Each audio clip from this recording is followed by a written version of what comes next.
안녕하세요, 유정입니다. 오늘은 그릇이 큰 사람들 특징이란 주제로 함께 하겠습니다. 그 사람은 그릇이 참 크다 이렇게 표현할 때가 있죠. 굉장히 칭찬이죠, 사실.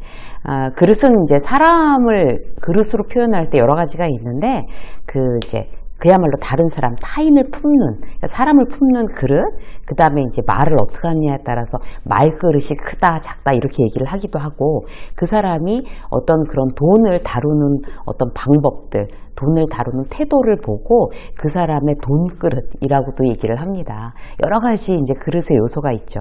여기서 이제 좋은 소식은요, 사람의 그릇은 타고나는 부분이 분명히 있기는 해요. 그런데 대부분이 노력에 의해서 자기 그릇을 자기가 키우거나 또는 줄이거나 그럴 수 있다는 겁니다. 그래서 내 그릇은 내 노력에 의해서 점점 커질 수 있다는 거 굉장히 굿뉴스죠. 오늘은 여러분들과 함께 내 그릇을 조금 더 키우는 방법에 대해서 그릇이 큰 사람들의 특징을 벤치마킹 하는 걸로 해서 한번 알아보도록 하겠어요. 오늘 내가 내 그릇을 좀 더 키워보자. 왜 그릇을 키워야 될까요? 그래야 대부분의 경우 내가 원하는 것들을 더 이루기가 쉬워지기 때문에 그렇습니다. 자, 어떻게 그릇을 키워볼까요? 그릇이 큰 사람들의 특징 첫 번째는요, 한결같다는 겁니다. 리더십 교육하면 꼭 그 얘기를 제가 해요. 그러니까 그날이 그날 같은 리더가 좋은 리더입니다. 이런 얘기를 하거든요. 그런 리더의 가장 긍정적인 영향, 그날이 그날 같은 리더들은 어떨까요? 조직원들한테 안정감을 주죠. 늘 변함없는 이미지, 한결같은 이미지, 그 사람 그릇을 가늠하게도 합니다. 그런 한결같은 이미지는 구체적으로 어떻게 만들어지는 걸까요?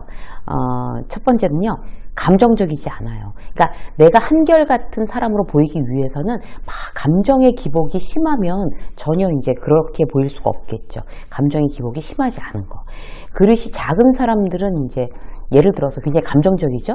초반에 의욕이 과다하다가도 내가 다 먹어치우겠어. 이런 식으로 이제 무슨 프로젝트 벌어졌다면 회사에서도 의욕이 막 넘치다가 그 이후에 점점점 그 의욕이 사라져서 결국에 용두사미가 되는 거, 식어버리는 거, 그런 경우들을 볼 수 있어요. 그런 사람들은 그릇이 되게 작아 보이는 거죠.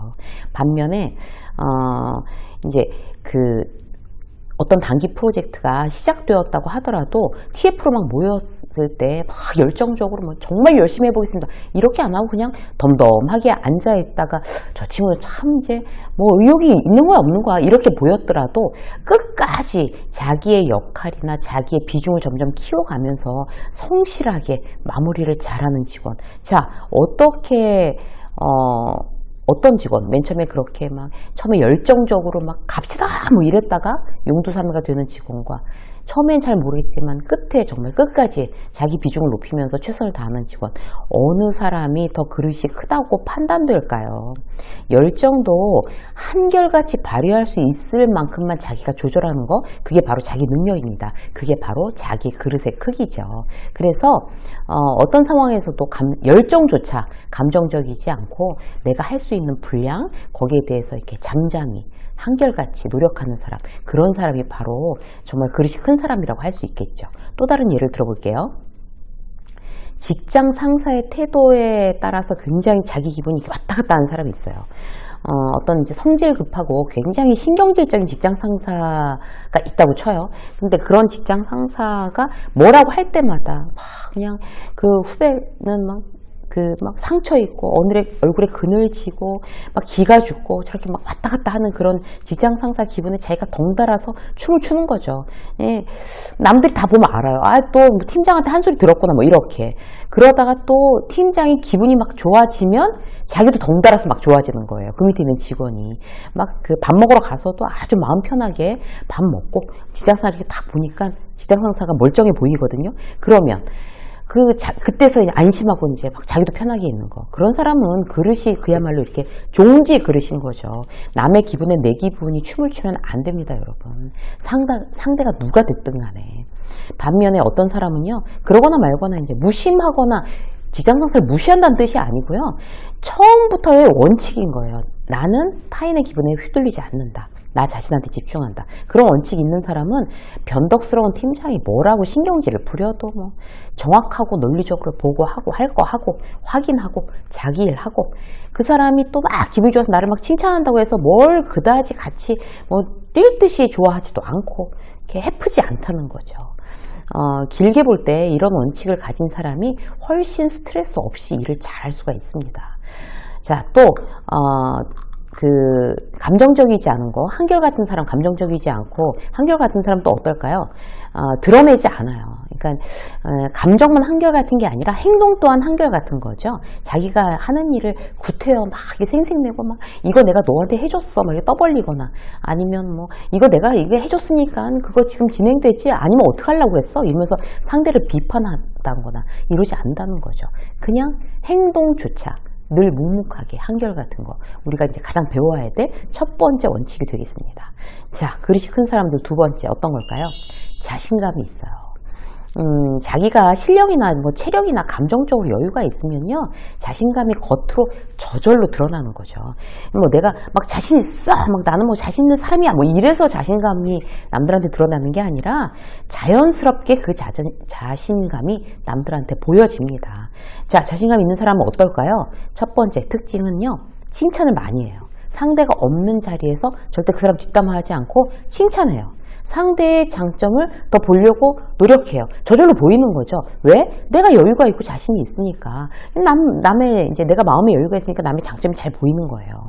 남에 대해서 칭찬에 인색한 사람은요, 스스로한테 자신감이 없는 경우가 많아요. 특히 이제 뒷담화 잘하는 사람들의 심리. 내가 어떻게든지 우위에 서야 되는데 실력이 없으니까 일단 남을 끌어내리는 방법을 쓰는 경우가 많아요.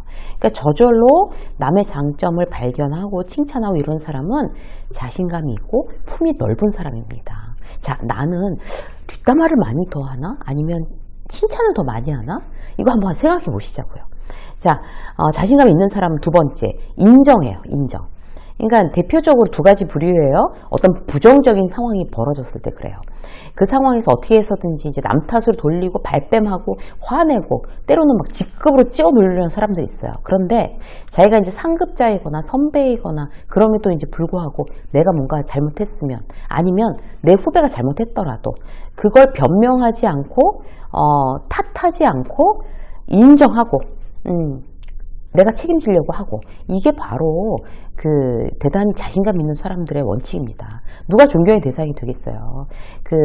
자기가 막 면피한다고 그러잖아요. 면피하는 사람 당장에는 자기가 비난당하지 않을지 모르지만 회사에서 다 알아요. 옆에서 보면 저 사람 자기 책임 발뺌하는구나. 회사에서 많이 느끼잖아요. 직장 상사들 막 그렇게 발뺌하는 거 절대로 존경받지 못합니다. 결국에 인정하는 사람이 길게 봤을 때 성공해요. 직장 생활에서도. 그 당시엔 손해보는 것 같은데 막상 그게 손해가 아닌 경우가 참 많죠. 자, 또 볼까요? 그릇이 큰 사람들의 특징, 여유가 있습니다. 여유가 있으면요, 일단 가장 큰 어떤 표현되는 게 뭘까요? 예민하지 않아요. 대체적으로 긍정적이에요. 내가 여유가 있으니까. 그러면 당연히 자기 그릇을 이제 이미 큰 사람이고, 내가 여유가 있으려고 굉장히 노력하고 마음의 습관을 바꾸려고 하면 내 그릇을 점점 키울 수가 있는 거죠. 여유가 있는 사람은요, 매사에 긍정적이에요. 작은 일에 일희일비하지 않고요, 불안해하지도 않아요. 매사에 긍정적으로, 그렇지, 뭐 할 수 있어, 이렇게.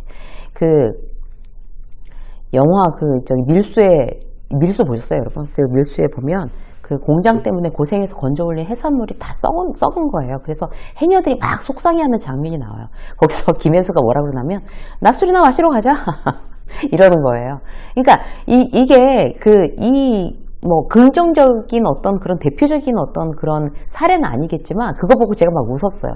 그래, 뭐 속상해한다고 그렇게 건져 올린 그 해산물이 그게 상품 가치가 없는데 속상해한다고 그게 상품 가치가 있는 것도 아니고, 그렇게 탁 털어버리는 탁 내려놓고 이제 이런 어떤 느낌들 있잖아요. 그런 거 보고 굉장히 유쾌해지더라고요. 여러분들은 어떠셨어요?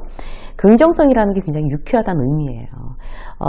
계속 자기를 부정적인 상황에 가두지 않는 마음 습관 너무 중요합니다. 우리가 살아가면서.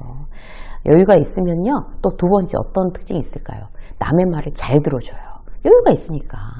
주로 이 자기 말을 많이 하는 사람들 있잖아요. 자기 말을 많이 하는 사람들은 여유가 없는 사람들이에요. 그런데 그래 네 얘기 해봐 들어줄게 라고 하는 사람들은 그 사람의 입장이 되어보려고 노력하게 되고 공감하게 되고, 잘 들어주는 사람들은 공감력이 뛰어날 수밖에 없죠. 자기 말을 많이 하는 사람들은 자기를 어필하려는 성향이 굉장히 강해요. 남이 얘기할 때 굉장히 지루해요. 여유가 없는 사람들이에요.